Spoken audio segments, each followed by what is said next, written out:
So Kirsty, you've been in the Netherlands for what, 4 months now? Yeah. Why did you come to the Netherlands? What was your goal? I'm applying for my master's in fine art, and I wanted to develop my portfolio, and I wanted to take my painting practice more seriously. I've always been worried about I need to have a 9-to-5 job, and that's what's more valuable, earning money, and actually being in a position where that wasn't important because I was having my rent paid for. I was able to find more value in what I do. But you came to Amsterdam to paint? Yeah. Basically? Yeah. And did you? Yeah, I have done. Yeah. It's been difficult. I was working as an aupair as well, so I was taking care of children a lot, and that's very time-consuming. Horribly time-consuming. Mm-hmm. But it's the last month, really. I haven't been working the last month. I've just been able to live here freely, and that's been quite transformative. I almost wish I wasn't going now, because I've been able to recognise all the qualities of Amsterdam without being bogged down by thinking I need to be here at this time and I need to be doing this. So what are these qualities you discovered about Amsterdam? It's like Amsterdam is dedicated to art. There's just so much to see, and there are so many people doing. What actually I really liked about being here is I saw a lot of people doing things themselves. They didn't need to have a big museum behind them. There are so many projects going on that are independent, and that really inspired me. I felt that I could do things like that. So. And what did you discover about the Dutch that you didn't know before?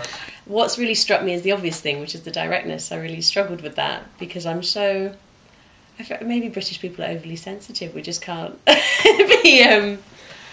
I think we struggle to say what we mean in the most direct way without offending someone. Mm-hmm. And actually, I've realised I'm trying to get a project together at home, and I think because I've been here, I just feel like I'm more direct with how I'm wanting to say things. But actually, it doesn't work with people. You can't talk to British people like that all the time because they're used to those polite airs and graces, and so they feel offended, and then you don't get things off the ground.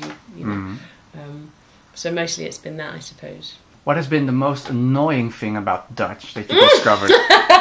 Because there must have been something. I feel like he's trapping me into being slightly racist, so apologies, Dutchies. Actually, I had I made a poster for a cafe that opened recently, and the guy that owns it is half Dutch and half American, and he said Dutch people are just so critical. What specific thing are you going to miss when you're back in England about Amsterdam or the Netherlands? There's one thing I'm not going to miss, and that's the landscape here. I saw a video recently, and it was of the British landscape, and I love how undulating and varied it is. And here, it's just there's so little variation. It drives me crazy because I love being in nature, and I mean, it's a bit tiresome. But what I'm going to miss, I think it's the arts thing, really. I'm going to miss being able. I live, down the street from the museum plan, and that's such a luxury. And I'm going to miss cycling everywhere. The ease of which I can get to places I want to go to. What have you learned about Britain or being British that you didn't know before you came here? Constantly worrying about offending someone is very, very tiresome and takes up a lot of time, and is not like it doesn't help get anything done, and that really frustrates me. And that's really embedded in British culture. Mm-hmm. But also maybe I spoke to someone else about this, and they said that maybe the Dutch are like this, or maybe everyone's like this. But British people can be very there's a very conservative sort of pompousness about the way we do things is the right way of doing things. And this is a huge generalisation, but I find that every time I travel, and maybe it's not Britishness, maybe it's me thinking I always thought that everything was done in a particular way. But every time I go away, I'm always really enriched by these other ways of doing things, and seeing that they work just as well as the way that I had been doing something. So, yeah.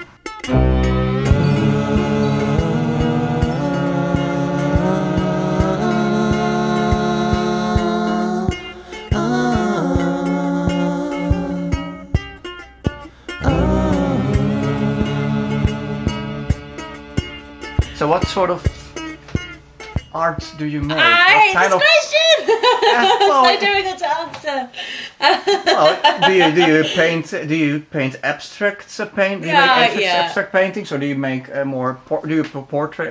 Okay, so if you want to know what I always say to this question, I make black and white, monochrome, abstract paintings that are often concerning the landscape, and they're very intuitive, and I work in ink because it dries quickly, and blah, blah, blah. Like, it's so, what I paint is so much more than that, but it's really hard to describe it in terms that are broader than that. Because people lose interest if they don't have an art context from which to speak of anyway. It always sounds such a floppy thing to say. Like, it's just an intuitive thing that I do. It's very instinctual, but it is all of those things. It is. It's like when I work, I feel most myself, and I feel like I'm communicating the most direct way that I can. I get so self-conscious when I speak, or I don't say the things I can't. I feel like I'm not as articulate as I would like to be, and I feel that with painting, it's like I can bypass all of that that confused way of communicating and just be honest, I suppose. And I guess the irony in that is that a lot of people don't know how to read abstract painting, and they can't understand its directness anyway. I'd like to discuss one particular piece you made. It's the big abstract painting. What can you tell me about it? Well, there's it's quite there's a bit of an anomaly in my practice.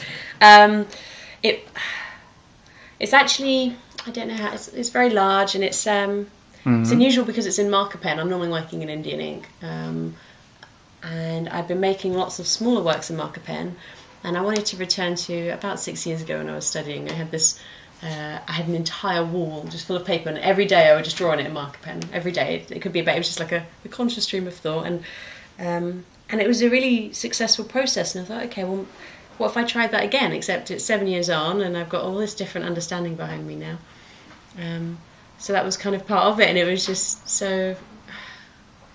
But actually, the outcome was very different. Because it was so much more geometric than the work that I, had been making before. And there is an explosive quality. I wanted a sense of something emanating from the centre of the image. Oh, that works. And actually, I've been making. I mean, it's strange. I feel like I keep bouncing around these different ideas in my work, but I went through a period of a couple of months where it was almost like everything was like an explosion from the centre, and I couldn't explain why. And it was strange because I keep dealing with space in different ways. Sometimes it feels like it's a landscape you can walk into, or it's more undulating. But this was just like there was so much power, my work is also very driven by music. I listen to music a lot when I'm working, and so to maintain something that's high energy, I feel like I have to keep listening to records. So like Raw Power by Iggy Pop is like it's so like dirty and raw, and like so when I listen to it, I feel like I feel kind of worked up by it, and so I'm expressing that in the drawing.